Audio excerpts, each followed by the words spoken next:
What's up, desktoppers? We are back with another episode of Bodybuilding University. Today I'm joined by Nathan Asha and Martin Fitzwater, and I'm Xavier Wills.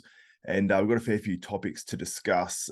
There's been a few things happening in the last 48 hours with Kamal Elgargni going into the Open from a 212, which is going to be interesting, which we'll get into. But firstly, Nathan, how's Italy? I know you're over there with obviously sponsor Yamamoto. What's been going on with that? No, bro. This one's with Panatta. Oh, Panatta, my bad. Yeah, I love my Italians, bro. Love my Italians. That's funny as. Not too bad. Just going over some new machine designs, giving my input on what I think's good, what I think's not good, the movement, the biomechanics and stuff. So it's a good insight for me because obviously later in my career I wanted to sell machines and design some with Panatta themselves. So stepping out my comfort zone, like I said last time, getting ready to build my future outside of bodybuilding. So these steps are small steps forward in what I intend to do later on in life. Yeah, that's super cool, man. Like, I think it's awesome that they get you. Are they getting you specifically out there to like test machines and the range of motion and all that sort of stuff? Because I think that's cool by a company doing that, getting like a top pro. Rudy's an ex bodybuilder. If you know about bodybuilding, he sponsored the Olympia in the 93, 4, 5, 6, 7, I think. He was the main sponsor for the Olympia. He was the main sponsor for a lot of the European shows up until, last, let's say, 15 years ago. He went a bit quiet. Now he's back on the scene. But, he asked me a while back, we've been coming out for 3 years. He asked me, I reached out to him and I said, I wanted to show him the machines. Before I reached out, no one in the UK knew about Panatta and knew about the new stuff. Obviously, I'd seen it in Oxygen, but Bada basically fucking takes all the labels off all the machines, so you can't rob them. But one machine was on, a sticker was on. I googled it, I found out, and then now the fucking UK, most of the Europe, fucking copy my gym and licking my ass because you can just look back from when I signed till now. So I think Rudy has seen that.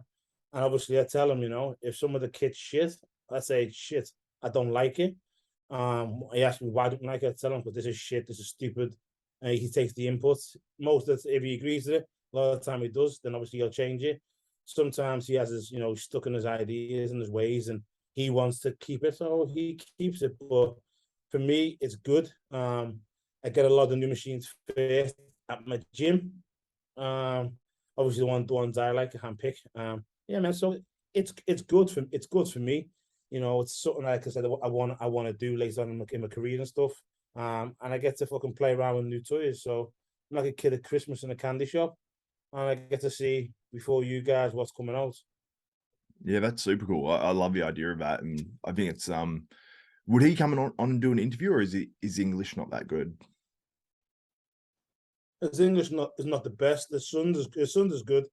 I can speak to his son and get one. Yeah, man, because you'll be seeing, put this way, without saying too much, you'll be seeing a lot of Panatta at the shows from this year, next year, and the next 5 years. Like I said, I can't say too much, but I've seen the plans, and they're going to be a big force within the competing scenes, and he's doing a lot, and I mean a lot for bodybuilding.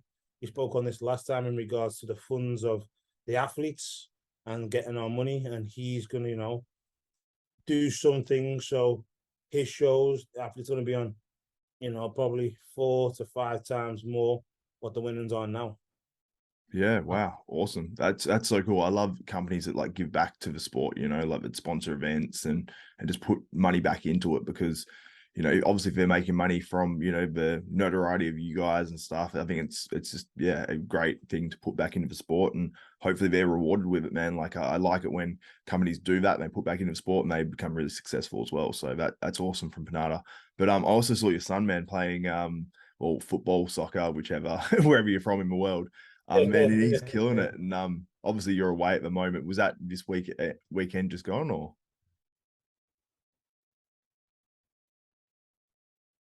You there? No, it was just today. It was today. Literally, it was like, his mum sends the videos straight away. I just post them. Obviously, he has his own his own Instagram and stuff. The tank Nathan Asha. So he has his own Instagram. He does his own little thing. But I just share it on mine as well. They have like a summer league for kids who want to change teams and stuff. But his teams now is pretty advanced. They're dominating kids, and they're going the age above next year because they find this one a little bit too easy. So it's good. It's good for them to win, but it's also good for them to get beat at the same time. But today was like an 8-0, 8-0 that they won, I think. Nice. That's awesome.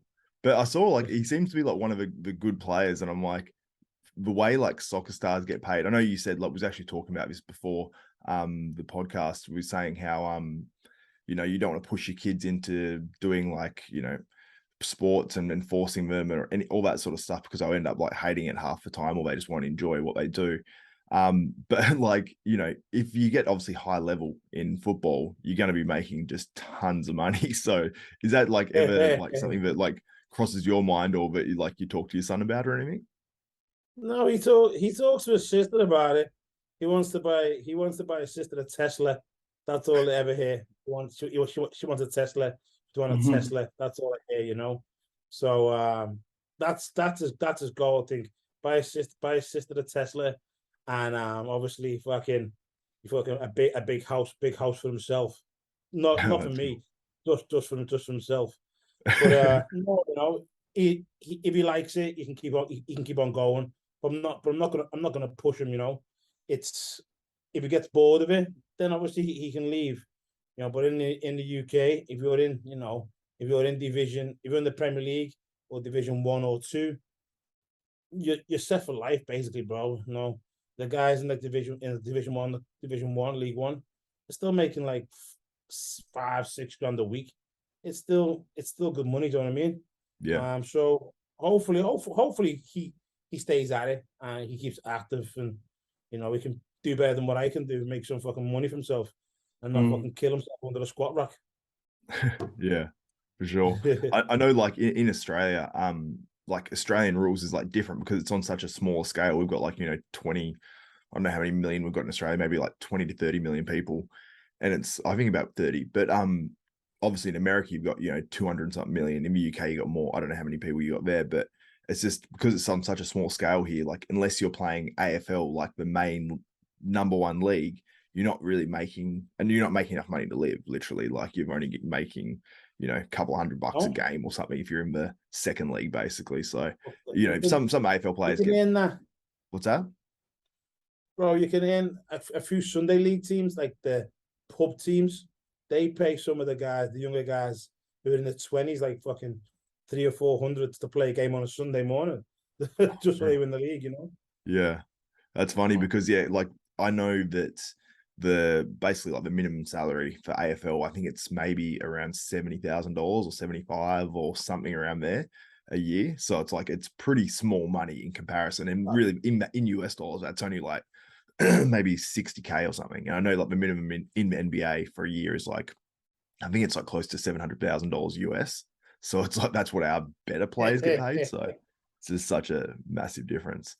But Martin, how have you been? What's been going on with your prep and all that sort of stuff? Because your face is looking pretty sunken now, man. Like obviously being what are you, 3 weeks out, 2.5 weeks out? Yeah, about 2.5, man. Or I guess 2.5 today. Just been pushing hard, bro. I'm like there. I'm probably ready after this low day today, maybe. We'll look at me in the morning, kind of decide, but very close. Just chugging along, bro. I'm definitely gonna bring my best condition that I've ever been in, no question. Conditioning that people haven't seen in a while, I don't think. So very excited about that, man. But otherwise, just chugging along, man. Everything's kind of pretty routine and normal for me with prep. It's like go to bed at like 9 o'clock, wake up at like 5 in the morning, go through it like it's Groundhog's Day. Yeah, man. And I saw that picture of you on Branch. I'll pull it up. You doing that side post together. Yeah. I'm like, these are going to be like when you get like later in your career, like you're going to cherish these sorts of photos, I reckon. Like, of course. that's so cool. It's so cool, man. It's been a really fun experience. And you can tell how like how much fun he's having too. So it's fun, man. It's a blast. I'm actually really excited for him to see what I look like in the morning, just because today we went really hard and we pulled all my fats, so pulled the whole eggs and stuff, and just kind of finished things off here. And I could tell he was kind of itching and excited to know how things are going today. So Yeah, for sure, man. And I saw it was you and Brett that got sponsored by Mega Fit Meals as well. well, I've been with MegaFit for like almost 2 years. Oh, cool. Yeah, I think I've seen it plenty of times on your Instagram and stuff. I thought. Yeah, I've been with them for a long time, man. That's one of my best sponsors. They take great care of me. But Brett texted me recently and asked me about helping him get on the team with them. So I'm real close with the team, and I put in a good word for him. And then also Matt Jansen's really close with the team, and also put in a good word for him. And now Brett got on the team, so it's kind of just they're awesome, man. They take good care of us, and their food is incredible. So I can't complain, man. I literally don't need a protein that they don't cook hardly. Yeah, that's awesome, man. That's really, really cool. But yeah, let's get into some bodybuilding topics, because obviously Kamal Elgargni, news came out yesterday, I think it was, that he's moving from the 212s to the open. He's been third? I don't know if it's the last 2 years he's been third, or if he was second a couple of years ago. I can't quite remember now, because I know Derek Lunsford was out of that top. Was it the last 2 years he came third? No, so he got second and then he got third. That's what I thought. Yeah, because obviously Derek Lunsford missed it a couple of years ago and placed fourth place. But obviously making that move to the open, he's competing in 2 weeks' time, in 1 to 2 weeks' time now in Tampa. And he's up against the likes of like Quinton, Eriya. I'm trying to think of the other names that are in that show now. I'll have a look anyway. But there's a bunch of really solid, good names going into that show. Yeah, what do you guys think about, well, Martin, I'll go to you first. What do you think about Kamal doing it, and what other names do you know of that are in that Tampa Pro? I know Phil Kahar is another one that's doing it. Yep, he's another good one. And then there was one other name that stuck out to me, and I can't remember now. There's actually a few, man, and I'm like, there's a picture. Yeah, it's a really, I mean, it's a decent lineup. Yeah, it's gonna be a great show.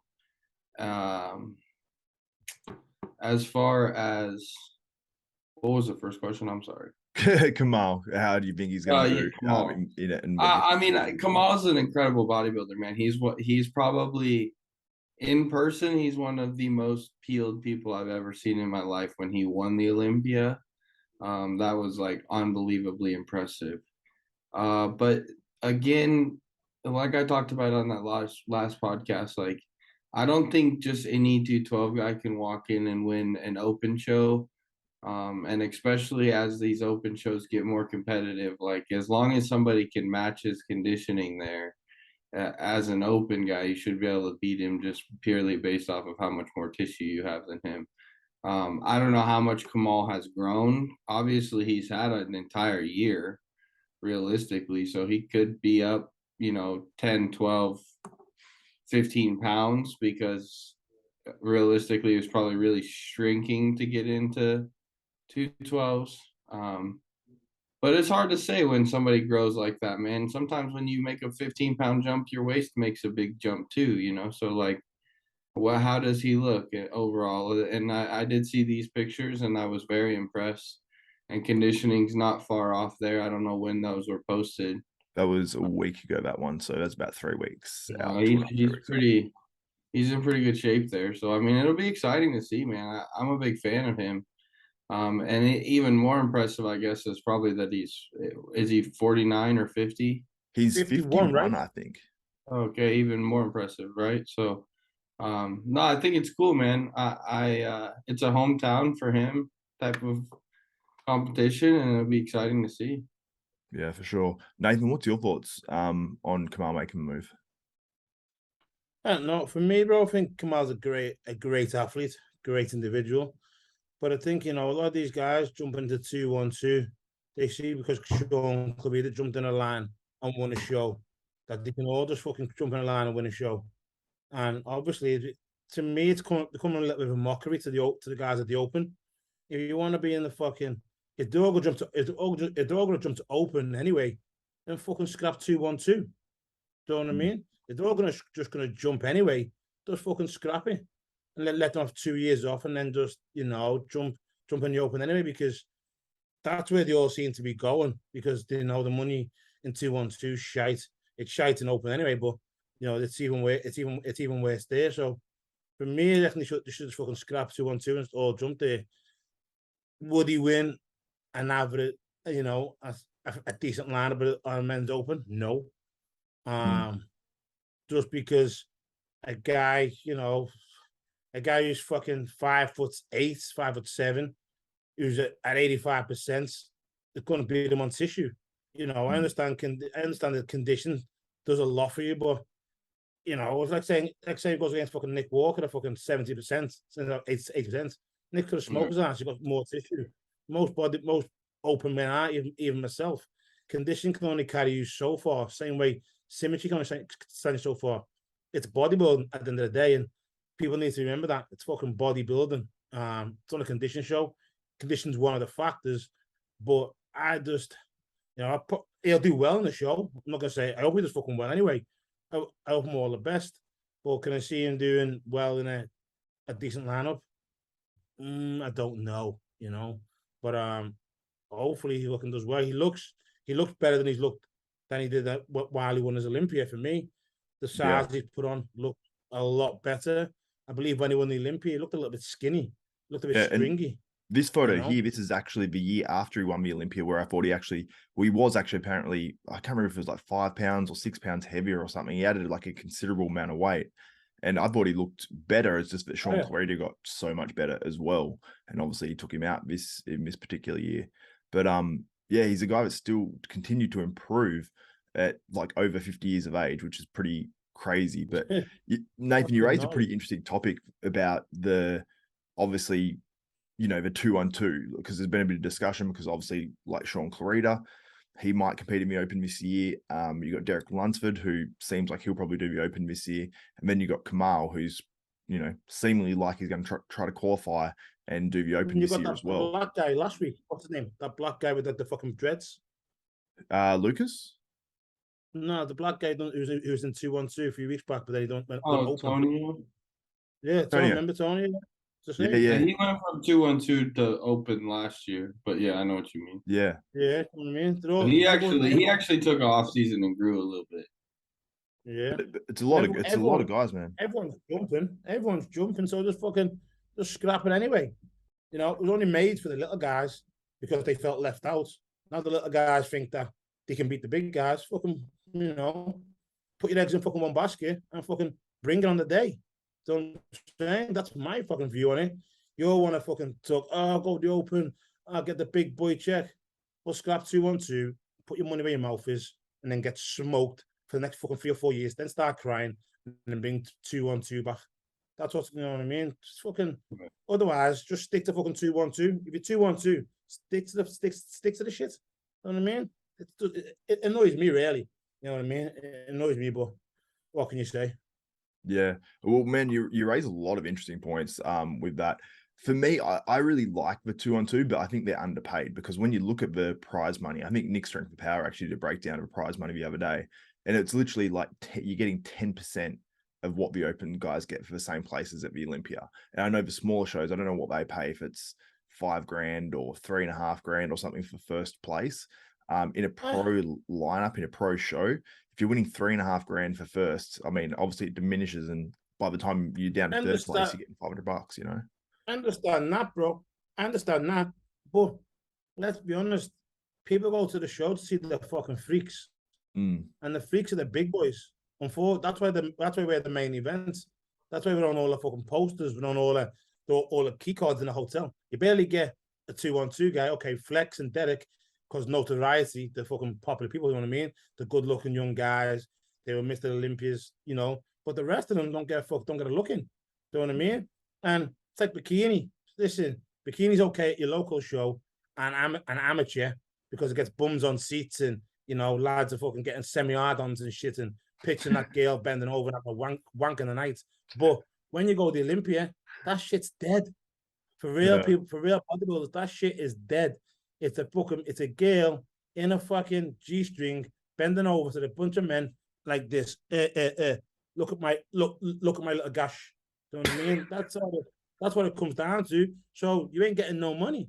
Unfortunately, you ain't getting no money, and it goes up and up and up in caliber. And then when you come to the Olympia nighttime show, the fucking roof's rocking when the big guys come on. Do you know what I mean? Everyone's in the seats, but it just goes to show that the money's there for the bigger lads. So, but now they're all moving up anyway, so they can have more money in the men's open if you scrap 2-on-2. Yeah, that's true.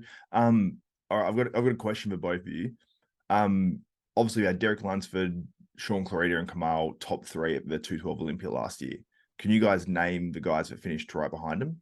Finished out the top 5? Kind of fuck. I think Tonio got 4th. No, Tonio was down in 8th, I think it was. 8th or 9th, wasn't he? Yeah. His placement was terrible. Yeah, bro, I have no freaking See what I mean? Like, those top 3 are really the stars of a 212.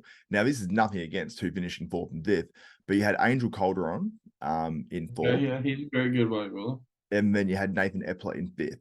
So, like, imagine those 3 guys. I've always said, like, Nathan needed to be an open bodybuilder. Yeah, but obviously he's top 5. And then if, say, those 3 guys are out and we get the same results as last year, you got Nathan Epler as 2nd in the 212, like 2nd in the world. Ash Kulani comes 7th or 6th. I'm not sure. I've only got the top 5 here, but yeah, he's somewhere like that. So, you know, some of these guys can have a huge opportunity now in the 212. But unless you've got, like, I think we need like a Keon Pearson to be placing really high in the 212 Olympia to bring that excitement back, like a Flex Lewis sort of had. Yeah. And then, you know, he needs his rivals, because when you had Flex Lewis, you had Jose Raymond, you had Eduardo Correa, you had a bunch of guys that were sort of just. Who's that? Even Hardy, yeah. He never did the Olympia, did he, in 212? He just did the. Oh, they would never let him get a visa. I mean, I think everyone that was at that Asia show said that he beat Flex at that Asia show. Yeah. I mean, and that's neither here nor there. That's just hearsay, but it would have been cool to see those two on the Olympia stage together, because those are 2 very, very impressive bodybuilders. But there's another example of a 212 guy going to open. So why don't we scrap 212 then, like Nathan's saying, and just make these little guys grow? Yeah, for sure. I mean, it also sort of brings up a discussion though as well. Like, imagine a Sean Clarita turned pro, because he turned pro as a bantamweight. Had there not actually been a 212 or a 202 or whatever it was when he started training for it, would he have even thought that he could have got to this level in the open? You know what I mean? It's just like Jose. Yeah. Before they brought the 202, like, he won his pro card when he weighed like 140 pounds, but he was like, y'all keep that. I'll just keep competing as an amateur. And I think he turned his pro card down like 3 or 4 times. And then they brought the 202 on, and then he decided to take it when he won his card as a middleweight. Yeah. Which is kind of just interesting, you know. It's like, you're right. Like, some of these guys, like, would they keep chasing it if there wasn't like a Olympia title within sight? You know, I mean, when you start out at 150 pounds, 140 pounds. But at the end of the day, like, go back and look at pictures of when, like, Flex Wheeler started. Yeah. Like, he looked like a Holocaust person. like legit bones. You know what I mean? So, like, I think, like, that's part of the journey, man. That's part of the exciting part of bodybuilding, is growing this physique from nothing to something. Yeah, for sure. But I mean, I also get it. I'm a huge fan of 212, but, like, I also see what Nathan's saying is, like, bro, I had the opportunity when I won my pro card. Like, I won my pro card at 219 pounds. I could have probably continued to pull down. I was going to have to lose a little bit of muscle, because I already lost a little bit of muscle. But, like, I could have pulled down to 212, and I probably could have won a show close to out of the gate there, like Derek did, after winning a pro card, because that's how much tissue I had just alone right there, you know. Just to get to 212, I would have had to pull down from 220. Like, and I was already completely peeled, diuretic at 219. So to get there would have been tough. But that goes to show you, like, that was me bodybuilding for 4 years, 3 years. Like, just take the time and be patient. Like, it takes thousands and thousands of meals and millions of hours of training. But at the same time, I'm not Sean Clarita, where when I started out, I weighed 100 pounds or 110 pounds. And like, the first goal was 150 pounds. In my head, I've always thought, 260 or something like that is my goal. Yeah, that's cool, because I don't like it when certain classes limit guys significantly on what their potential is. Like a Derek Lunsford, like I don't want to see, like as a fan, looking at it as a fan, I don't want to see a guy not be his best and not compete in the open, contend for the big Mr. Olympia, the open Mr. Olympia, just because he's going to be winning the 212 with like a high percentage chance. You know what I mean? Like I much prefer guys to see them reach their potential. But like obviously in the classic as well, you're gonna have some guys that are going to stay in the classic and not decide to move up. But I think as well, it gives some guys that maybe never would have gone to open bodybuilding the chance to, while they're in classic, go, wow, I'm looking pretty good, I'll move up to the next level. Like we saw that with George Peterson. Obviously rest in peace to him. Yeah. He started in the classic, probably never thought he could get to open size, and then went to the 212s and then was probably going to go to open after that. Had that all worked out. So it might lead more guys into it, might lead less guys into the open. I don't know. But yeah, it even led Keon into 212, like in actual bodybuilding, you know what I mean? From classic to 212. So I think like you would have never seen Keon push or try to become bigger, grow, or anything like that if he wouldn't have had that opportunity or saw that in 212, So it's a great class. I don't necessarily want to get rid of it, but I totally understand what Nathan's saying. Like, it's aggravating. Like, if you're 2-on-2, then stay there. If you're gonna grow and be an open guy, that's fine, I guess. You know what I mean? Like everyone has their chance. It's just interesting that right now, all of a sudden, everyone is doing it. Yeah, for sure. I will say one thing. I was at the Olympia. I'm trying to think of what year it was. It was the year that Kai Green flicked his hair and Phil Heath's face. But and I think 2016 or something like that, or 2014. Anyway, the 2-on-2 in the Expo, that was when Eduardo Correa looked really good, placed second, and some people were saying that he could have beaten Flex Lewis. And I was there, man, and that was like, I wish they had more seating and stuff there, but I was standing just outside the VIP seated sort of area there. But even for the VIPs, I think all the seats were taken up. I was standing outside there, and man, the Brazilian fans were like, literally had this chant going on. Like it was like with football, Nathan. Like it was like they were just all jumping and chanting like this Eduardo Correa chant. And you could tell they're saying something Eduardo, but then all the rest they're saying, speaking all in Brazilian, and they're just literally jumping all around me. And people people were filming these guys going crazy, like these people turning around and not even watching the show. But it was cool, man. Like that was actually really exciting. Like that increased my Olympia experience because it was just something really different, really cool seeing, Flex Lewis go head to head with Eduardo, crowds going crazy. Then you got all the American fans starting to get more fired up because the Brazilian fans are going crazy. So there is merit, and it did sort of increase my Olympia experience. So if I was going just solely as a fan, I would be like, cool, I want to go back. And that's like a small part of a reason why. So I think there is value in it. So I think the prize money could be slightly higher, and we might see slightly more competition. Something I've thought of as well is that we could make bodybuilding, I think, like because I've gotten into Formula One lately. Just I watched that Drive to Survive on Netflix, and then just started watching Formula One. And the way they do, even when they intro like as they're going into it, like big football games and all that sort of stuff, it does that sort of build up where it has some of the athletes talking and they're saying like, he can't beat me, blah blah blah, and all that sort of stuff. And then it shows the cars going really fast. Like if we had that sort of video production and that excitement build up to all these athletes, people would probably follow it more, would want to go to more shows and all that sort of stuff. But we don't really have that sort of video production and excitement in terms of, like, we have individual guys doing their YouTube channels like you guys, but we don't have a big film crew by, like the UFC. They do these hype up videos and preview videos of every UFC. like, but we're not getting that with bodybuilding. We just know the Chicago Pro is happening, and we see a poster, and maybe there's a webcast. Like, I think this could be promoted much better overall. You know, they could do it, bro. Now you've got the internet. Now you've got YouTube.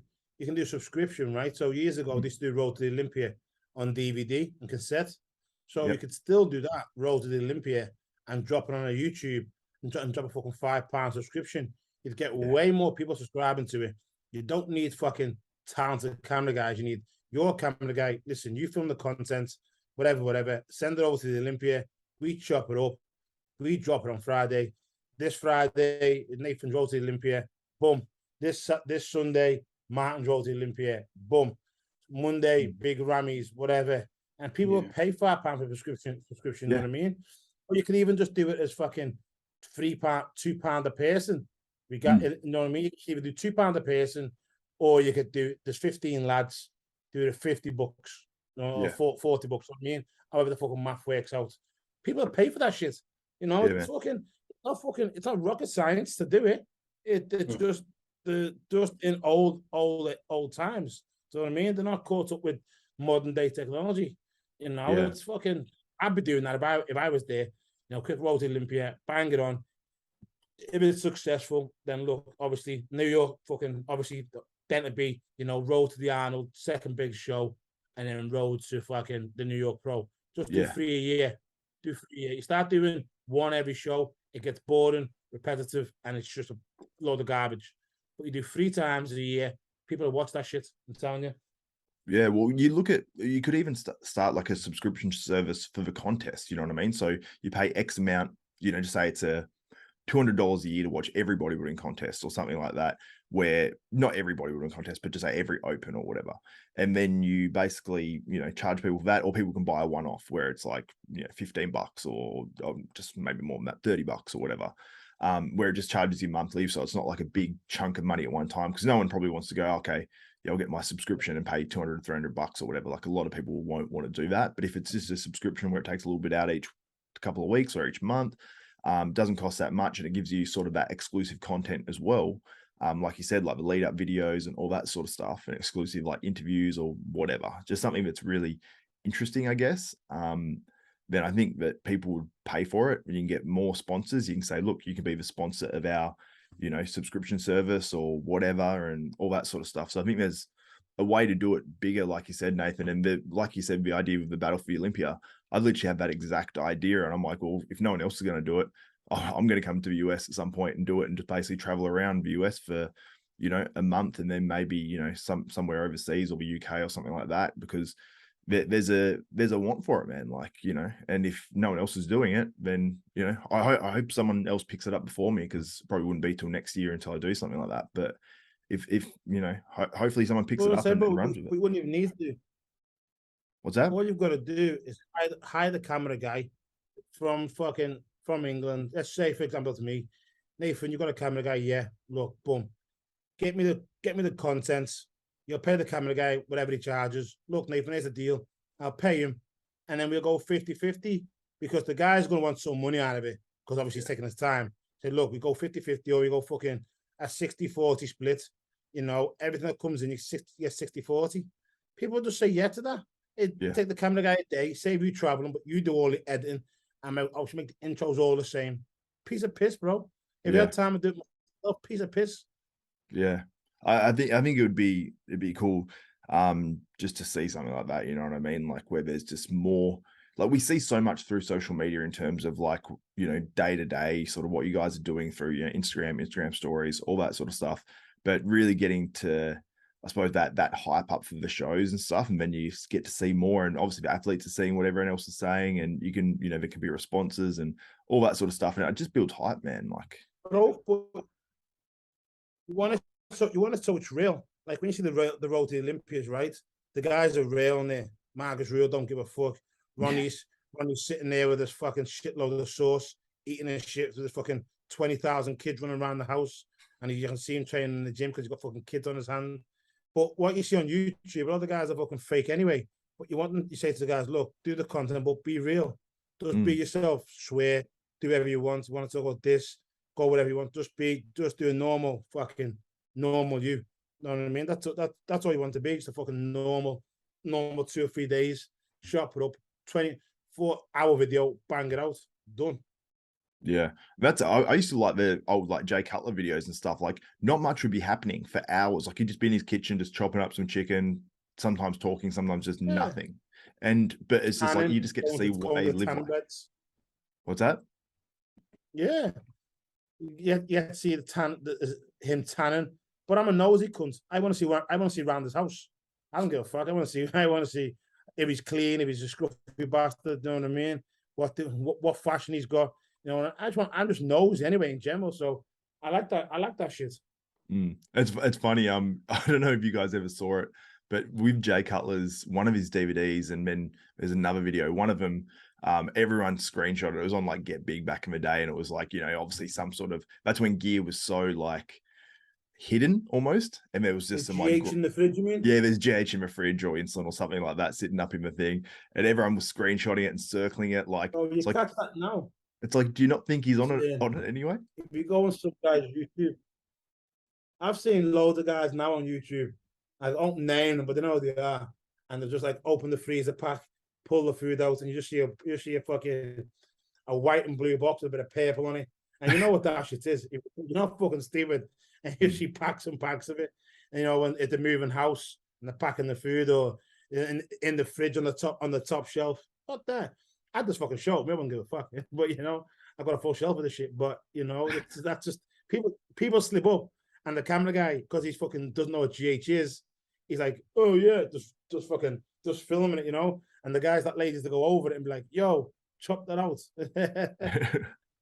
It's and there was another incident with Jay Cutler as well, but this one, he I don't know what it was on. It might have been on even like a bodybuilding.com video. I don't think they'd put it on there, but basically he turns his TV on or something, or he goes to do something, and then porn comes on for like a second, and he's like quickly turns it off, which is pretty funny. Porno? Yeah. So that was pretty funny in one of his houses. But yeah, I don't know where I was going after that, but let's get on some listener questions. Actually, no, I wanted to ask you guys, what's your final verdict? What would you do? Would you get rid of the 212 or keep it? Nathan, I'll go to you first. I'm just talking. I'd keep it for now, but if I see like another if I see at least 10% of them go there, I'd just bin it, because it's just fucking pointless. You know what I mean?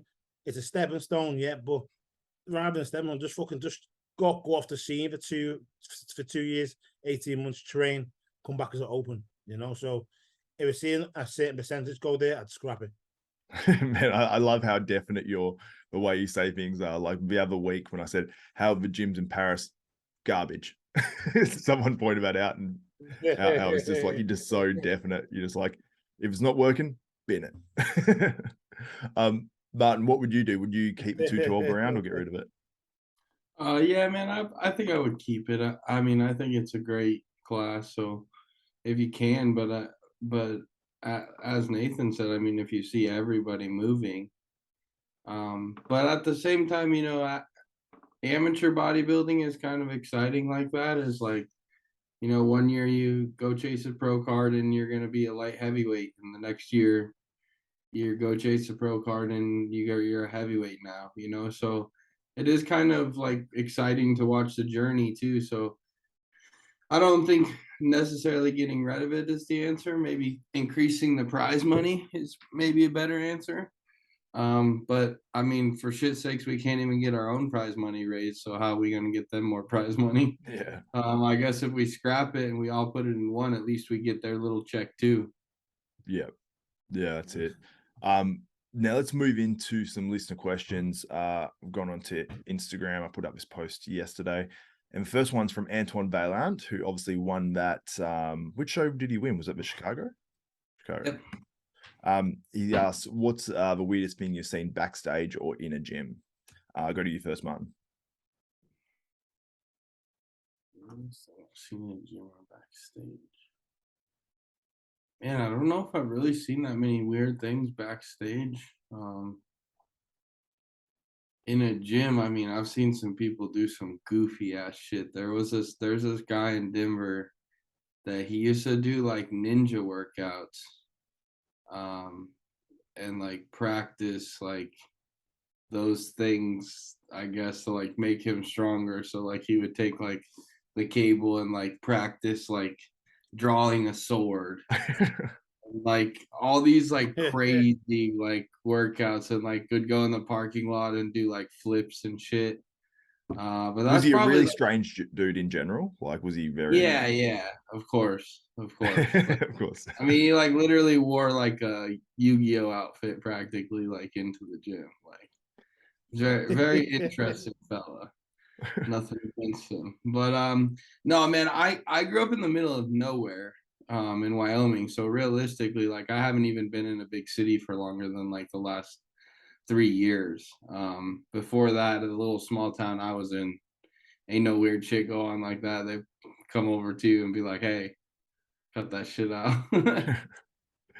What about you, Nathan? Bro, the same man. I don't nothing backstage. Everything backstage is boring as shit.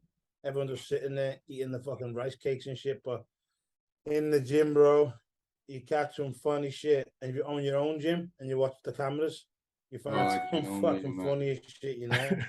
I watch them back and just think the stuff you see some people do is fucking is bizarre, bro. It's bizarre. Yeah, I saw look, you mentioned about the cameras in the gym. I used to work in a gym, and someone basically, I think there was an issue because this woman fell off the treadmill, and then someone went back and looked at the security footage of it, and then I got to see it, and man, it was like something you see just like online in one of those gym fail things. Like she didn't realize the treadmill was on, and she just steps on it, and her body just goes instantly like straight away like that. And her drink bottle flew one way, and then something else she's holding just completely flew the other way. It just looked like something out of a movie. It just looked so fake. Like you just watch it over and over and just like not being able to breathe. And just oh man, it was so funny. But apparently it got out that it had been shared around and she wasn't very happy, apparently. So I don't know how she found out, but yeah, I wasn't sharing around. I If just I saw see it. some funny shit, bro, on Instagram. What's that? If I find some funny shit in my gym, I just post on Instagram. I don't give a fuck. My cameras, my property, do what I want with it, right? Fuck it. Yeah. What was the other thing? Weirdest thing backstage. Oh, I saw one guy. It was, I don't know what nationality we were. It doesn't even matter, but they were, I don't know if they were speaking a different language, I think. And it was basically like a coach and his client. And his client was, you know, out of condition. He had a bit of muscle, but not that much. And he was like doing push-ups and bands and stuff backstage. And his coach is like yelling at him, like he's training for his life, like to pump up. Like he was going mental, and he's like, "Come on, more, you've got it." And he's like, just going really hard. I'm like, I don't think he gets what you do backstage to pump up. And I literally looked at him. I'm like, "Fuck, I'm not doing enough. I'm just doing like a couple of little light band drills and stuff." Oh man, it was a funny thing. Like, I'm just like, he's actually making enough noise to almost be heard from the front of the stage. Next one is from Dorian Hamilton, who owns Pure Muscle Fitness and HD Muscle up there in Canada. He asks, what are your top 3 picks leading into Tampa Pro Open in 212? I actually mentioned this just on a just on a bodybuilding news video I just put out. The 212 is stacked in Tampa as well. There's Nathan Epler, there's obviously Keon Pearson. I think Kerif Badjo, I don't know if you guys know who that is. He's doing it, I think, and he's really good. He's qualified for the Olympia, I think, last year. Who else is there? Ricky Moten. Ricky Moten, yeah, of course. I just mentioned him in that video as well. He's looking crazy. There's just a whole bunch of names. So for me, in the 212, out of those guys that I know, I'd say like Keon and Nathan Epler are basically locks. I don't know if Bo Lewis is doing that one as well. But yeah, it's going to be tight, man. But I'd say Keon and Nathan Epler 100%, and then probably Kerif Badjo, I guess. But who knows? Ricky Moten's looking fantastic as well, man. Like Ricky's shape. I don't know, Nathan. Have you seen Ricky Moten? Yeah, I know. Yeah, I'll bring up a photo of him anyway, just so everyone can see how his shape's looking, because he looks pretty damn crazy. But yeah, so that's looking pretty stacked. And then in the open, I'll actually look at my phone while we're talking about this, because I had a photo of some of the guys that are doing it. Obviously, we know Kamal's doing it. I'll ask you guys actually as well, because I know Quinton is doing it as well, who's looking crazy right now. Martin, who would you have winning out of Quinton and Kamal? Oh, I think Quinton beats him. Yeah. Yeah, the only place I think that Kamal might, depending on how much muscle Kamal put on, Kamal could make him look kind of stringy from the back a little bit. Quinton is really impressive, especially from the front, but he's a little bit small from the back. And Kamal's got a like incredibly dense back. So the tissue difference there could be enough, but I just don't see Kamal being big enough yet. Yeah. I'll find I think I had Quinton pulled up somewhere. Maybe not, that's for questions and stuff. I'll find Quinton on here just so people can see who we're talking about going into this show, because Quinton Eriya probably has one of the craziest structures in the IFBB Pro League, I'd say, because I mean, you look at this photo here and it's just like, you can tell this dude's set up to do really, really well moving forward. I think mostly for Quinton, it's just about, you know, having the muscle on his physique for long enough. But what do you think, Nathan, about Quinton versus Kamal at the Tampa Pro? Quinton deals him easy, bro. Easy. Even 90% Quinton beats him. You compare Quinton now and Kamal now. Quinton makes him look like a child. Kamal's 5'1", 5'2", maybe. Kamal? Quinton's what, 6'4" or something? The kid's a fucking giant. Yeah. Yeah, I don't think he's 6'4". I think he's 6'1" or 6'2". Yeah, something like that. He's a fucking giant. So he's a whole foot bigger than Kamal anyway. He's got a hell of a lot more muscle. And to be fair, Quinton's probably got one of the prettiest physiques in the fucking men's open. I don't give a shit what no one says. His physique's classic as fuck. Obviously I wouldn't put him in classic, but for me, that's why like classic shouldn't go in weights, because Quinton's got a fucking classic physique, bro. That is, to me, that's classic.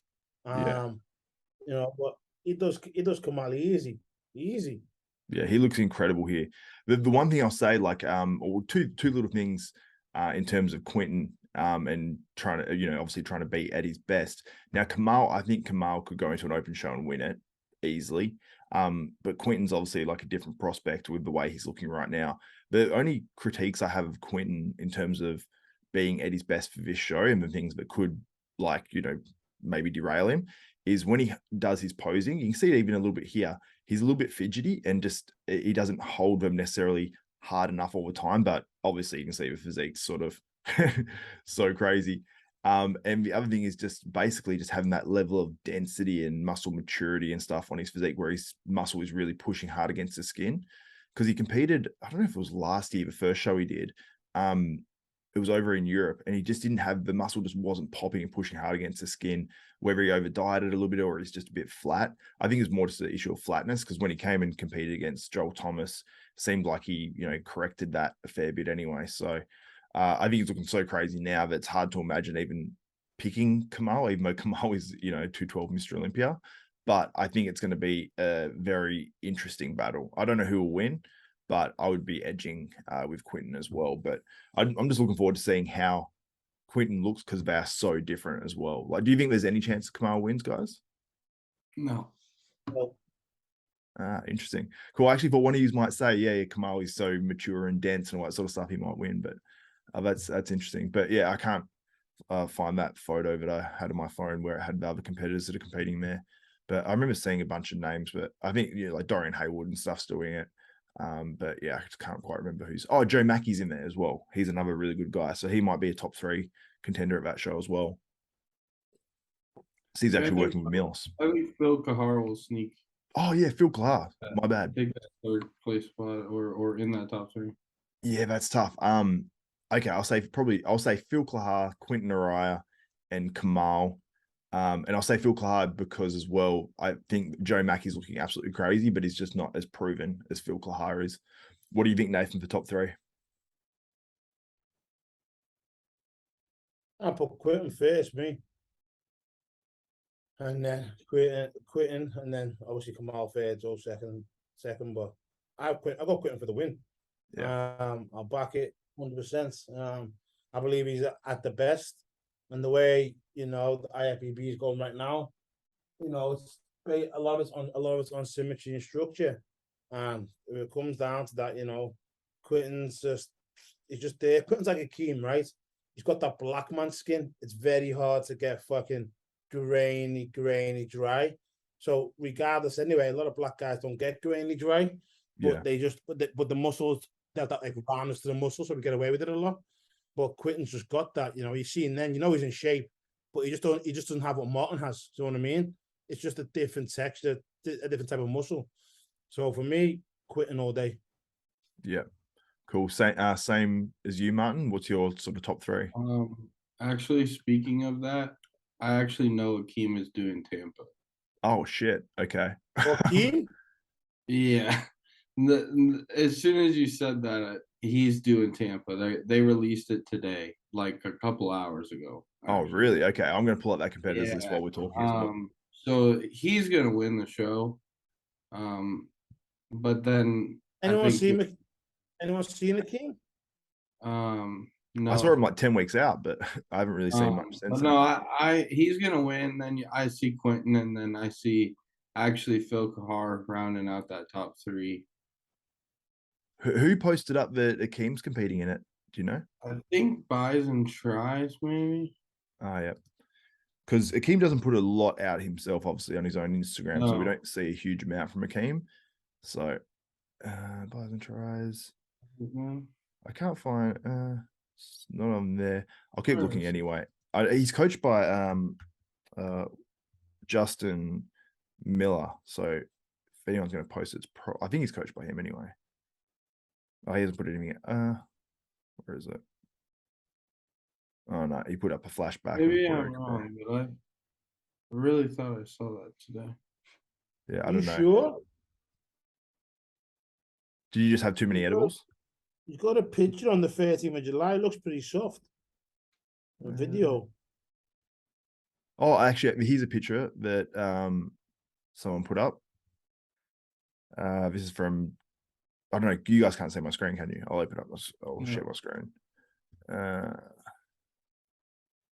Okay, here we go. This is the picture I saw, actually, and I actually did see Akim on it. I don't know why. Yeah. I thought I saw something about him doing it, bro. Yeah, so you got what's his name? Chul? I can't remember his other name. Then you got Quinton, you've got Akim, you've got Phil Kahar, you've got Kamal, and then you got Joe Mackey. So it actually looks like as long as Akim's in this show,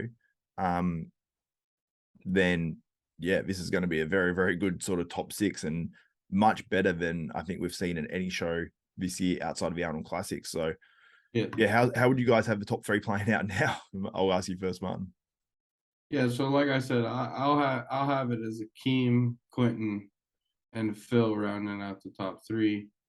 And then the 212s, I mean, Keon's gonna wipe the floor with these guys. Like I could see him literally getting a walk-off win like Antoine, where they let him have first and let people battle for a second, to be honest. That's how confident I am in him. And then I see Ricky being in second. And who was the other really good 212 guy that you said? I just forgot. Nathan Epler. Yeah, and then I see Epler being third. Epler's gonna be in really good condition, but I actually don't see him in his best condition that I've seen him in before. So I think that Ricky will sneak past him because off of shape, Ricky's wild. Yeah, Ricky is seriously so crazy on shape. Like, I'm just intrigued to know how big he's going to look standing next to the other 212 guys. So I keep like weighing that up. I'm like, if he looks very comparable, he's going to kill it and look really, really good. And, you know, maybe even, you know, he probably won't challenge Keon at this stage yet, but you never know. Like, you never know if Keon misses it a little bit or whatever, then he possibly can. But Keon just posted a photo before and I sent him a message. I'm like, damn, bro. I'm like, you look fucking crazy. But he always looks crazy, you know, so who knows. But yeah, let's move on to the next listener question. Or Nathan, does that change your sort of top guys? Do you think Akim will win? No, just Akim, that's it now. Just Akim first. Go take them down, but that's it, really. Yeah. I mean, man, I honestly, but if Akim misses it a bit, you never know. Like Akim, obviously that top six Olympia, if that shows up, then game over, done. But yeah, if something less than that sort of shows up, and it's something like maybe like the Arnold where he placed, I think it was around 5th or so, then he's sort of vulnerable, I think, if Quinton really nails it. Let's find the next question.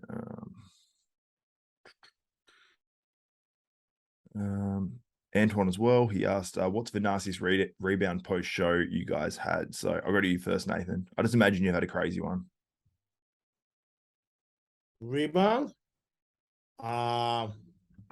Think when I was with placed like 4th for the NAB Universe. One day there was a junior, disappointed as fuck. I think I gained like fucking 36 pounds in like fucking 2 days. Well, just the 2 days. Ended up in hospital, man. I was fucked. I was shitting my fucking ass off. I went to show with like fucking a ton of cream eggs, biscuits, cakes, and just sat there and just fucking ate. And then I had to go hospital the next day. Well, the show was on Saturday. I was in hospital Monday morning. So what were you in hospital with? Like, what forced you to go to hospital, or made you go to hospital? I just couldn't, bro. My stomach was just bulged up. I just couldn't shit, couldn't move. I couldn't breathe. I basically had to get depositories put in my asshole and shit. It's fucking, it wasn't the best. And because I was so dehydrated, I wasn't drinking either. You know, at the time I think I was prepping myself at the time, and I just come back from Egypt, so I had a thing called a Lasix injection. So obviously I just fucking put one down my ass, and then it just kept on sucking me off from for like a day and a bit. And I just pounded it with a shitload of fucking sodium food, cakes, and it just took no fluid. And I'm going to eat this, I'm going to eat that. But obviously, since then, I've never had a rebound. Really, I don't do it. That was my last one, and I'll never fucking do it again. Never. I've done it before, and it's just like I remember I gained, because back when I first started competing, it was like a fair while ago, because I competed when I was a pretty early teen, like when I was maybe like 16 I was prepping while I was 16, and then I turned 17 a few days before the comp. And after that contest, everyone's like, that's when you dirty bulk back then, because I'm 30, what am I now, 32 or something. So I was like 16 years ago. So I had to basically these guys sort of influencing me saying, yeah, you got to put in shit calories and all that sort of stuff. And I was so young, like I didn't have much muscle to really fill up with glycogen, So if I'm eating a huge excess of calories, then it's just going to turn into fat. So I rebounded so hard. It was like, for a small kid, I was like, I think I put on, what would be 22 pounds or 23 pounds in a very, I think it was like 6 days or something. And I was like, felt terrible. And as only as a natural as well. So it's not like I was taking any diuretics or anything like that. And then I went from, I competed at like 70 kilograms or something in my first comp.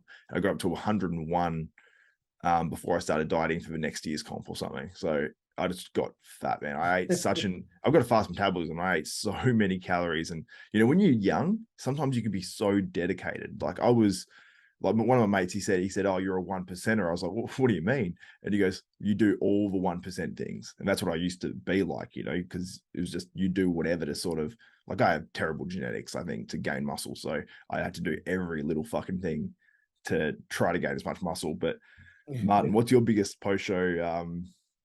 What does he, in the question, he says your best rebound, right? Wait, let me have a look. What's your nastiest rebound? Oh, nastiest. Yeah, okay. I was like a little confused, but yeah, no, okay. So after my first national show, I got second. It was very disheartening. And I was planning on not doing another national show. So I just said, full sin, F it. Next morning, woke up. That night I got like 2 burgers or something. Then the next morning I got up, went to breakfast, got as much food as I can, like 4 entrees, ate. We went to like a fast food place afterwards, ate. Went to a gas station, got every candy bar that I wanted in the whole gas station, ate it all. And just like ate like that, just like stupid. And I had to go to my coach's house. So it was like in 48 hours, I calculated it up. It was like almost 40,000 calories. Like I just went stupid, but I was like unbelievably depleted. to where like it probably saved me some was that I was like in a hole enough that it like I didn't completely turn into a water sack of shit. So eating all that, I was up like 20 pounds in 48 hours.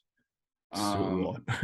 Yeah, it was a ton, man. But like I went straight back to zero carb, zero fat. Started doing 2 hours of cardio again because that's what I was doing originally to make weight, anyways.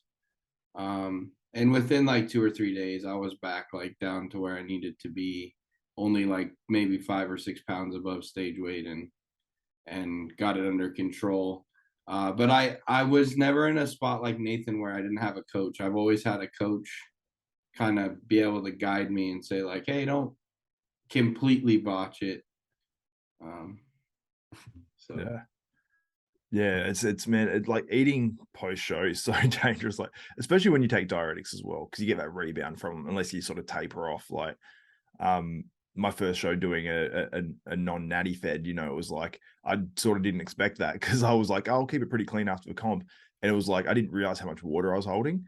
But fuck, like you just fill up, man. It feels like you just get fat within a couple of days, but obviously a ton of it's water. And yeah, but it's I hate that. Like you work so hard for so long and then just goes out the window even without doing that much bad. But yeah, I think now as well, like I carb up like my last shows, but I carbed up such a decent amount that I didn't really care about food that much straight after the comp. Like I was like, oh cool, I'll go for a nice meal, you know, like and be content with that and a bit of dessert and I'm happy, you know, instead of like when I was younger, just stupid shit, man. Like you just gorge until you feel sick and then you go past that. So it's just, I don't know why we do that. But next question, this is actually from HD Muscle. It says, most memorable show or competition you've had and why?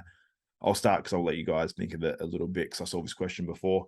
Mine's literally just, mine is actually, it's funny because it's, when I did classic bodybuilding here, I won like a national level show, but that's when they weren't giving out before I went to the NPC. So we weren't giving out pro cards and whatnot. So that was back in like 2014. And then I think they made it the Arnold Classic and I competed, I think the second year of that, but I popped a few ribs before a few weeks out and did that. But then my most memorable show was going to actually men's physique because I thought like, you just have those self-doubts about how you look. And I did like the shortest prep ever. And I looked like dog shit at 10 weeks out when I started prepping. And I wasn't even prepping for that show, but then actually doing well and winning an overall and getting second to, because it's very different to America, Martin. Like over there, I see how many pro cards get given away to like classic men's physique guys and all that sort of stuff. We have, well, when I was doing it, we had 2 a year that would go to each division. So 2 to men's physique, 2 to open bodybuilding. There's no like 212 specific class, 2 to classic. So it's pretty limited because it'd basically be the Arnold Classic Amateur and you would have our national event, which is on the opposite side of the year. And so I was doing the Arnold and I got second of a guy that won his pro card. So I was pretty happy my first go out doing that. And then the next year I was looking better and that. But yeah, just winning that overall, man, and just having that, it just gave me so much more confidence because I was like, oh, I might do this and just look all right and do okay. And that's sort of it. But it gave me so much more confidence and it was just a good feeling, even though it's not in, you know, I'd love to be an open bodybuilder. Like I'd love to be able to do that, but being competitive and being able to continue to get better and better and better and better, I'm only going to get better to a certain point and be tapped out without any chance of getting to a high level. So it's more motivating to me to be like, okay, cool. I'm going to train like a bodybuilder, do everything like a bodybuilder. The only thing is the end result is just, you know, trying to achieve what I can achieve by putting board shorts on pretty much. So sort of a different sort of concept. It's more like for the transformation rather than the stage exactly. But okay, Martin, I'll go to you first. What's your most memorable contest and why? I mean, mine's definitely when I won my pro card, man.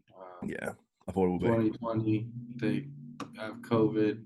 I started prep the second week of January of 2020 to do USAs, which is usually like the first weekend in July. So I started prep then, and then COVID happened. They took my show away, and I just kept prepping. I said, I'm going to prep until they give me a show. So I prepped all the way through until the middle or the end of August. I think it was the last week of August is when we got to compete for our pro card. And it was in a tent. It was that the one that Nick Walker did as well? Yep. Yep. I Nick remember and I that show. That was hilarious, man. yeah. I remember seeing all the photos around it. It was in a tent, man. It was wild, but it was a cool experience for me, man. And then obviously, um, achieving one of my lifetime dreams was big for me. So, even though the people that I love the most didn't get to like sit in the crowd and watch, they were all there.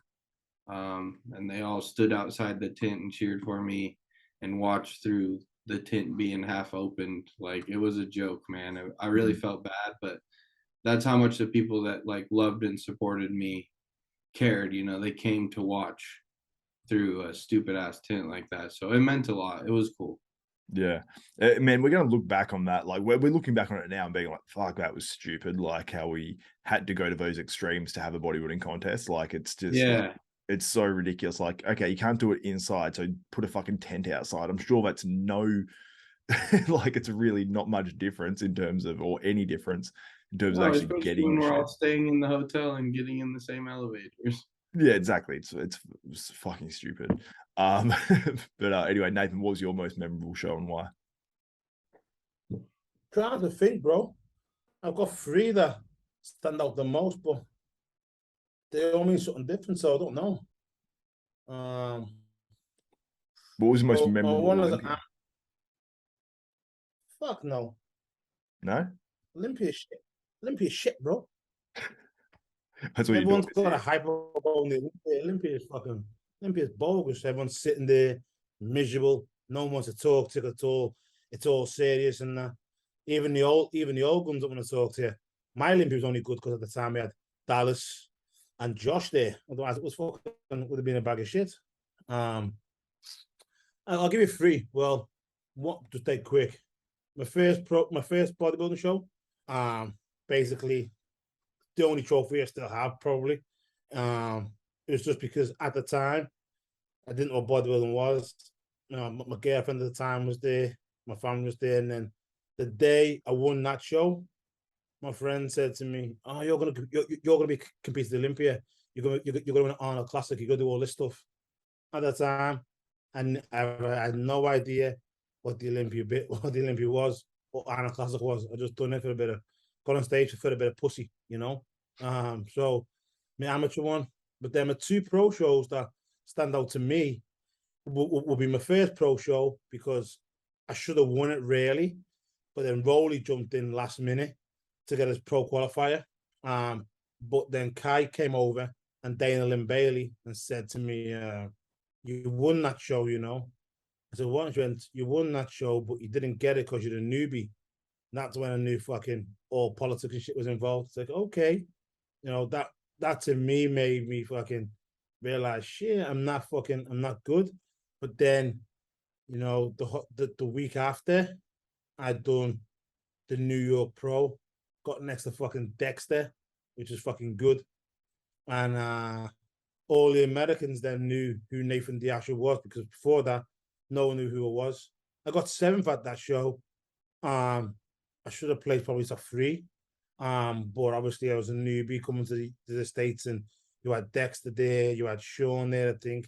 You had all the guys from New York, so obviously, you know, you're not getting placed there. But yeah, man, everyone knew who it was at the time. And a few coaches came up to me and said, "Look, you know, you're gonna do well, keep on doing shit." And from that moment, bro, like I was buzzing. But all three of them mean the same to me.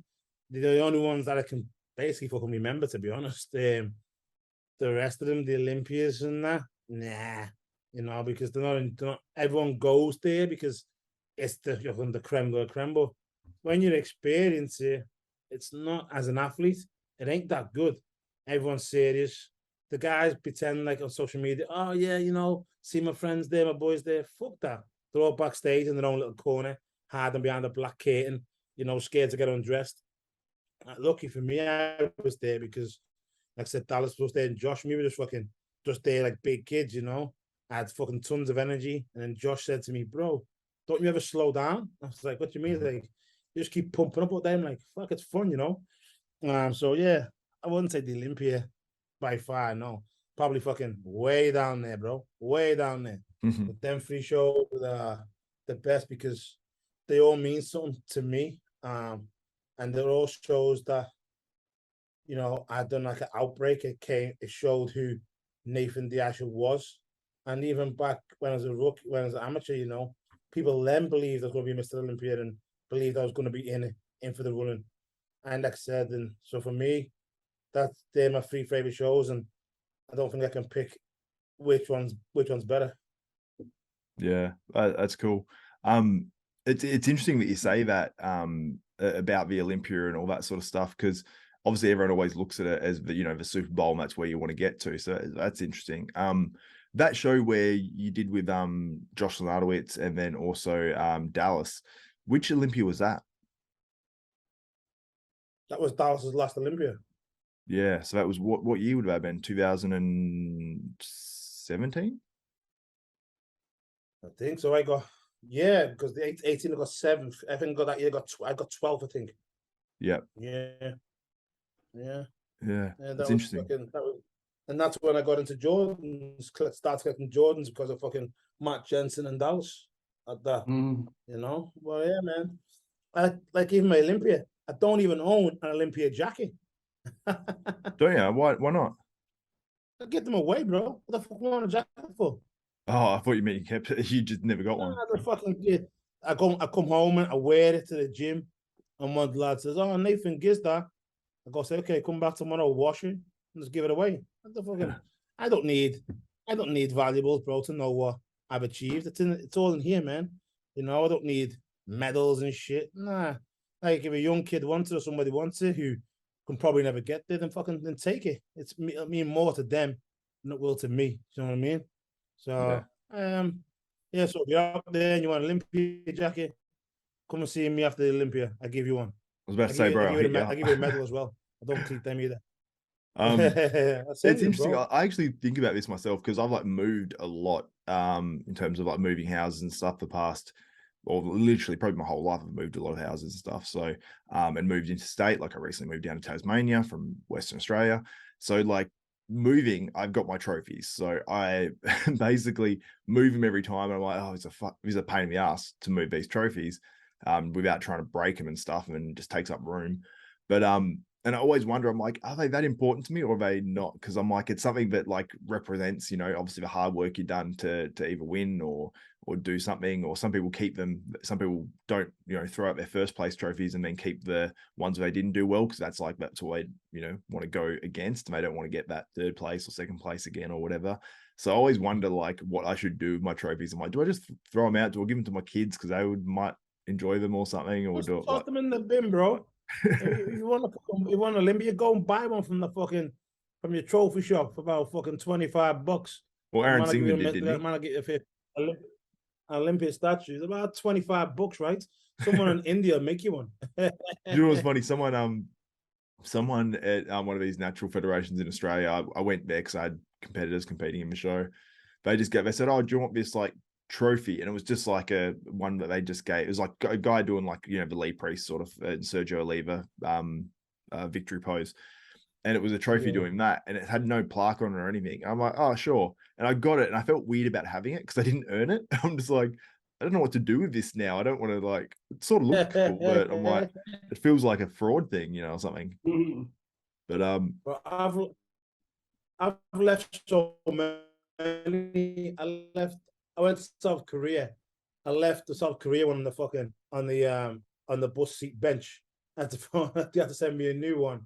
Me Lou Ferrigno one. I left it when I come back, it was all fucking smashed. I glued it together. It was never the same because the glue was like a fucking green glue. I tried to match it. It looks stupid as shit. So I just left it and just dashed it in the attic. It's just there in the attic, you know. Oh, what I do have is when I came December the Olympia most improved. I have that. That was the last year. That was the last year they done them, the most improved athletes. So I got that little piece of glass. I keep that shit there. Man, I wish they did like, you know, when they do like a best poser and stuff, like how they do it with the Arnolds, who've got the most muscular and they've got the best poser. Like I like that they keep that in there. I don't know if they've always done the best pose, but they always have the most muscular award. And I like that they keep it there, and it's like a tradition, like because you sort of know who won it over the years. But when they just randomly put in these awards and then they take them away and they put them back in, the individual awards like tend to mean less. But if they had had that most improved every year since the back in the 70s or whatever, the you most would know improved is just the most improved was at the gala only for the VIPs, and it's given by the NPC. Yeah, bro, it's given by it's only for the people at the Olympia to get them, only for Olympians. So you get it at the gala, only VIPs are there, all athletes are there, only VIPs, and then you get given it. Bob gets on the stage, does his fucking little speech. You go up there, rare. Bob gives you a trophy. You can talk and shit if you want to talk. Yeah, man, you go there, get most improved. They used to do loads at the Orleans. They did. I've not been to the new one, obviously, but I don't know if they still do it now. But I guess not, because obviously no one's posted about it or nothing. But I posted mine for fucking ages. I love that shit. It's funny though, because that would be like a perfect thing. Like if they had an awards thing, it was televised, and just say you had nominees, like the guys who could potentially win it. How cool would that be? Like they had like an actual proper awards where it was like, okay, for most improved, it's going to be between Nathan Asha, Martin and Brett, and someone else. And then you can all have your opinion online, and then you can finally see who actually wins it and have like a panel that votes on, most improved. That won't work, bro. Why not? That won't work because you get some guy, from Saudi Arabia or Bahrain inside it, and every cunt will vote for him. Yeah, every fucker will vote for that guy in the Middle East. Yeah, I don't mean have the fans vote, but they can give their opinion. Yeah, give you an opinion, but this is done by the by Jim and the NPC and the IFBB. Yeah, no, I agree with that. Okay. I just mean like to hype it, you know what I mean, and get people excited about watching the award show and stuff. But yeah, I know what you mean. Like literally, Hardy and Rami would probably win every fucking award, you know. But I can't even remember what question do you guys even remember what question that was? I don't even know how we got onto that. Memorable show. Yeah. Oh yeah. Martin, did you answer or no? Yeah. Oh yeah, of course. Yeah. No, when you're on your pro card. Okay, next question. That's sort of the same as what we've had. This is from Valerie, who's an IFB figure pro. I think she just actually qualified for the Olympia in the figure at the Vancouver Pro. I think it's or Chicago. Sorry if I got that wrong. Do you guys follow any of the women's divisions or just guys? What women's division do you guys love the most? So I'll go to you first, Martin. I have a feeling I know which women's division you're going to like the most, but let us know. I follow figure, WPD, women's bodybuilding, and then obviously fitness. My girlfriend's hopefully gonna win Mrs. Fitness Olympia, so which is Ariel Kadar, and she obviously just won the Arnold Classic, so that better be your favorite division. But honestly, like I think fitness is fascinating, but my favorite is honestly probably WPD. I like the muscle division. I think it's really cool. The female bodybuilding is almost a little bit too extreme for me, but I like the fact that in women's physique they get to pose and display their personality more. Whereas I feel like I probably like figure the best as far as look goes on the muscular female, which is very similar to like the muscle round of fitness, right? But as far as getting to display your personality, I feel like figure really limits the girls, which I hate. So I do follow all of them. I follow pretty much all bodybuilding except for men's physique and bikini, if I'm being honest. Yeah. I pretty much, man, I follow men's physique, but very minimal, even though I compete in it. So I get that. But for me, like I probably would say fitness. If I'm going to like Olympia, fitness would be the division that I'd most want to watch out of women's because their routines are pretty sick. But in terms of just following it in general, I mean, I don't really follow women's physique that much because there's so many classes that you can't really. I keep up with the Olympia standard, but I don't keep up with really like in the Arnold Classic. I see it and watch it and know many of the names, but I don't really keep up with figure like I used to when it was less divisions. women's physique, I keep up with it somewhat. But still, there's so many shows that you see, oh, this girl won a pro card, won a pro qualify for the Olympia, and there's so many competitors, it just becomes too hard to sort of follow. So I used to cover the women's side and the men's side pretty much completely when it was just there's no women's physique, women's bodybuilding had sort of fizzled out a little bit at the time, and so I was pretty much covering, you know, bikini and figure and a little bit of fitness. So it wasn't too hard, and there was less pro shows as well. And then in the men's, you didn't have men's physique and all that. Oh, you know, maybe you did the intro of it, but no one was really covering that anyway. And then you just had 212 and bodybuilding, and I don't think classic was even a thing back then. So it was a bit easy to follow the divisions because there's so many less of them. But now there's more men's divisions to cover as well. It makes it hard for me to sort of follow it. I would cover it if it got, honestly, like if it got the views, you know what I mean, and if it helped the channel and stuff overall. But I have, and I will interview women in the future as well. I actually interview Eriya, man, if she wants to come on. But it would be more the top women and stuff, because it sucks with YouTube. Because if you interview someone, I mean, just say I'm interviewing a girl won a bikini pro show, and there's going to be like 40 or 50 of those girls this year alone, you know, that are going to win a pro show. Just say interview the girl that's finishing 20th in the Olympia.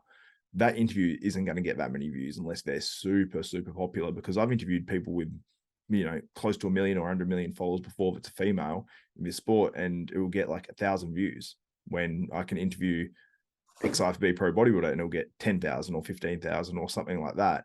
So it just doesn't make it like, and it hurts your channel as well overall. If you put out a video, if you put out a bunch of videos that get low views, your next videos aren't going to do as well. So it's sort of like the nature of a beast. So if it wasn't for that, I would cover the women's sport way more if it got the views, but it just unfortunately just doesn't get the traction. But it is a niche thing. But if someone wants to start a YouTube channel and focus solely on women, and it's, you know, that's their sole focus, and they do a good job, then they can get up to a decent amount of views. But it's never going to be what, you know, you're never going to turn to a Nick Strength and Power just following the women's side of bodybuilding, really, are you? You know, so Nathan, do you follow it at all? I imagine, I have a feeling you don't much, but let us know. Do you follow the women's side? Who, me? Yeah. Oh, no, I don't. I watch fitness, just the routine, and that's it really. But as of late, I've started watching women's bodybuilding just because I'm helping Lisa Cross diet, so she's gonna be doing the Wings of Strength. Oh, so cool. I have to let's take a careful eye on that and see, you know, what the fucking judges are after, condition wise and physique wise. So the past few months I've been looking on that slowly. I wouldn't say I follow it. I just say because Lisa's doing it, and I'm trying to help her as much as I can. I'm just taking an interest in it for this time being, but it's not something that I do follow. Like I said, I just follow, you know, men's bodybuilding, 212 and classic. I just keep it small and keep it sweet. Yeah. Nice. Next question. This is from _Maddie_18 on Instagram. She asks, what kind of dogs do you all have? I don't have a dog anymore, unfortunately. I did have a golden retriever, and he was awesome, but he unfortunately I had to put him down a couple of years ago, but he was pretty cool. But do you guys have dogs or no? Yeah. What dog do you have? I got an English bulldog. Nice. Yeah, we had at one time we had an English bulldog, my golden retriever, and then what's called a husky. So it was like the most random assortment of dogs. It didn't look like, we walked down the street and everyone would just point at us because it was just 3 dogs that were completely different. Martin, do you have any dogs? I don't have any dogs, man. I had a golden doodle for a long time, but he was with my ex now, so I would like to get another dog soon. I'm either going to get a rot doodle or another golden doodle, because they don't shed, and I like that. So Rot doodle. Man, that's funny. So that's obviously Rottweiler and Mine's big though. what's that? Mine's big. Mine's like fucking 44 kilo. You're a bulldog? Yeah, bro. He's fucking overweight. I was gonna ask, is it a tank? Because I've seen some bulldogs that, I don't know if they have that myostatin thing, but they're jacked. Mine's fucking overweight. I've walked in one time by the delivery, walked in one time, and I've seen him eating a small little box, and he's just eating a shitload of fucking D-ball and Oxy. The motherfucker was just eating it, bro, and then all my oil was all over the floor and shit. I was like, I had to phone the guy. I had no fucking supposed to start a cycle, and then I fucking couldn't even start it. My whole 4 months shit was just was gone. The oil was just licking the oil off the floor and shit. I had to kick him in his ass, just take him, and then literally like a month later, I must have left my fucking provider on the table. The motherfucker on the table at the provider, the fucking bastard. So now he's juiced up, bro. He's a juiced up old English bulldog. Man, I wonder what that did to his inside. Someone will call RSPCA now. Someone will call RSPCA and saying fucking jabbing my dog. Man, that's crazy. Did he change? Like, did his attitude change when he ate all that stuff? Bro, he went fucking big. The motherfucker went big. At least I knew the juice was real, right? So I can't complain. The motherfucker, he was fairly small, you know, like a reasonable sized dog. And then over like 5-6 weeks, went from like 14 kilos to like 29 kilo. He's what? His paws were huge. He just wouldn't stop eating. I was like, ugh. I was like, ugh. Took him to the vet, and she's like, you take him on walks. I'm like, he can't really walk. He walks and he's fucking out of breath. And then he got weighed. Yeah, he got weighed 2 weeks ago. He's 43 kilo. I feed the bastard once a day, trying to put him on a diet, give him like a small bowl of food, like two small food, which is the equivalent of 1 meal a day, and the motherfucker's still getting big. So lesson learned, don't leave. Make sure the fucking postman fucking doesn't leave his shit in your fucking porch. Man, that I really want to turn this into an individual clip about your dog being on gear. I really want to. Yeah, jacked up, bro. He's jacked. I'll send you the picture. Motherfucker is jacked. Not like, wait, can you see this one? Let's see. Does he look like that? I can't see it yet. It's fucking. I'm in a hotel. My Wi-Fi is shit. Oh, can you see it, man? That's a bully, bro. That's different. That's an American bully. Yeah, I thought so. This is an English bulldog, isn't it? That's the English bulldog, yeah. Yeah, big fatties. Yeah, mine's not, bro. Mine's nothing like them. He's just a fucking. He's just jacked. He's just fat as fuck. He is fat as fuck. Man, some of his American bulldogs. But my daughter feeds him all the food. She feeds him fucking Haribo all the time and shit. Bars of chocolate. He's a big fucking softie. I'll send you the picture tomorrow. He's a big soft meatball. I wonder what your dog's insides are like. I know, like, what? Yeah, it'd be messed up. Oh man. All right, let's move on. We'll do a few quick fire questions and we'll wrap it up. Next one is, oh wait, I've got the wrong questions up. All right, so this one here is from Mendoza Brandon on Instagram. Says, do you track cardio by time or calories? Nathan, what do you track it by? I don't do it. Yeah, I forgot about that. Martin, how do you track cardio? Oh, I do minutes, man. Yeah, same. I know a lot of people track by steps. Do you guys ever recommend that to anyone or no? Yeah, sure. I mean, it's fine. Not really. However you want to make it happen, there's a certain way to do it. It's increase activity level some way, shape, or form. Whether you want to get on a treadmill, whether you want to take your steps up 5,000, like there's options to do it. It's really, at the end of the day, it's still just burning calories and putting yourself in a deficit. Yeah. Next question is from original_Jose bar.15 on Instagram. Says, at what point of your career did you change to a bro split? Martin, when did you always do a bro split, or did you change to that at some point? And a bro split, for people that don't know, is doing like chest and biceps or chest on its own, or, you know, just going to sort of like one body part a week, I guess I'd say, for the most part. Or, you know, it's basically like a split, but not a push-pull legs and separating your body parts. So did you always do that, or did you change that at some point? Yeah, I've always done that. And we'll probably always continue to do that, honestly. Yeah, for sure. Nathan, what about you? I thought that's the only way you fucking train. Mm. I don't believe in all this push-pull bullshit. I just got told to train one body part at a time, smash it, burn it out, go to the next one, next day. That's all I know. It's working for me, so I won't change it. Worked for everyone else years ago. Exactly. Next question is this is from _O Barrack _ says, ask me if they keep a logbook, why and why not, if they recommend doing so. Martin, I'll go to you first. Man, if I wanted to scribble in a notebook like a kindergartner, I'd go back to school. So it's a no. I got no use for a fucking notepad and a pencil in the weight room. I'm there to fuck shit up. I'm too sweaty to touch a piece of paper. I'm not fucking dicking with that shit at all. I think more power to you. I think this can be a benefit to you.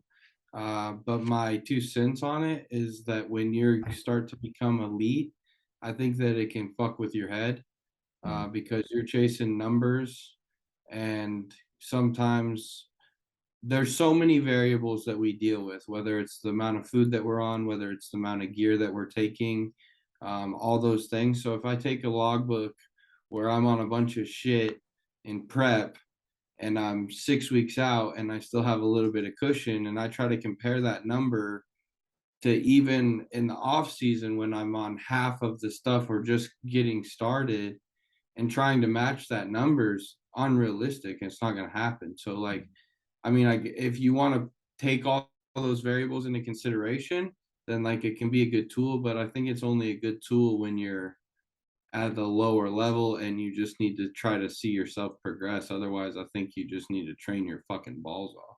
Yeah, I think it's very helpful in terms of like, if you're talking about bodybuilding, probably not as much, but if you're talking about just getting your lifts up and progressively improving, For powerlifting, it's awesome. Yeah, exactly. And I've seen a lot of guys in the gym, and girls as well, even these days, basically staying in the squat rack for a long time, and they might not be powerlifters, but they're just trying to get their strength up. And like, I've seen some guys that don't look like much at all deadlifting some pretty crazy amounts, like just very casually looking, 5 plates aside and just repping it out, and they don't look like much. I'm like, whoa. And then they just sit down after a set and they just write it down. And I'm like, okay, well, obviously that's working for them. But in terms of actually gaining muscle, part of it, I think, why a lot of IFBB pros like you guys don't keep a logbook, and some do obviously, is because, you're going off feel, you want to be in tune with your muscle. And I feel like so much of it, like I concentrate on how the exercise is feeling and all that sort of stuff. I feel a lot better doing that rather than doing a lift and being like, okay, write this down. And I think your mind's just not there as much. It's the same thing as like if you're on your phone all the time, you know what I mean? You just finish that and I feel like you're just not as focused and not into the workout as much. But Nathan, what do you think? Do you keep a logbook or no? I think you're a cunt if you don't have one, mate. Cunt. Not for me, like, it's not for me. I would basically say what Martin said. There's so many variables, even like if you get fucking laid 3 hours before the gym, you ain't gonna be benching fucking 5.5 plates, are you? Do you know what I mean? If you get a little fucking hand job or a blow job, you're still not gonna be benching the same. So there's so many variables. It's not worth it unless you're a fucking hermit and you have no fucking life and you just then what's the point? If you can't keep a fucking number in here, like, what can you bench? Okay, I can bench 5 plates. You can bench 5 plates. You should be benching on a regular basis 5 plates to 4 and a biscuit. That's your range. If you can't remember something as fucking simple as that, mate, fucking hell. Just don't go to the fucking gym, innit? You know what I mean? You won't be able to fucking remember your date of birth. It's just stupid to me. But I don't allow it in my gym. I don't. If I see you buy your ass, I don't allow it. I think people take too much time in the gym, sitting there in the machine, writing it down, and sitting there looking, I must have 4 minutes rest for maximum load. Fuck off. When you're finished, your mate goes and then you go. You get in and out, you know what I mean? So I see a lot of twats in the UK do it, but I still just terrorize them on my Instagram. I reckon it's shit. I love it, man. Sweet. We'll wrap it up there anyway, guys. I know it's late. It's probably midnight where you are, Nathan, I'm guessing. Yeah. And yeah, so we'll let you get to sleep, and get some rest, 'cause I know you've been busy as. So any final words from either of you guys? Go on, Martin. You go first. Oh man, it's good talking with you guys. Can't wait to catch up again. Yeah, man. And I encourage everyone as well who's listening, make sure you do subscribe and hit the notification bell button and all that stuff so you don't miss out on any of these episodes. Also share it out as well. So if you've got, want to take a screenshot on social media, if you want to record any parts of it, screen record it and chuck it up on your Instagram and tag us in, most likely we'll see it and share it and all that sort of stuff as well. So we want to get it out to as many people as possible, and we appreciate what you guys have been doing in terms of getting in the comments and all that sort of stuff. So let us know what you think about Kamal going to the open from the 212s, and let us know about anything that we talked about on the podcast. So Nathan, you have any final words as well? Yeah, guys, remember to like, subscribe, tell a friend. Obviously, don't follow me because your logbook couldn't be asked. I'll just terrorize you. But no, train until you basically can't go no more. Enjoy it. Just enjoy, relax, and make it worthwhile. Don't be so beat. Until next time, follow us, follow my YouTube, also Martin's YouTube. Share it, get the comments up. Get the fucking ratio up so we get more views. And see you guys soon. Sweet. So for Martin Fitzwater, Nathan Asha, myself, Xavier Wills, we are out. Peace. That was sick. That was really good. Absolutely. Feels like it just gets easier, Sweet.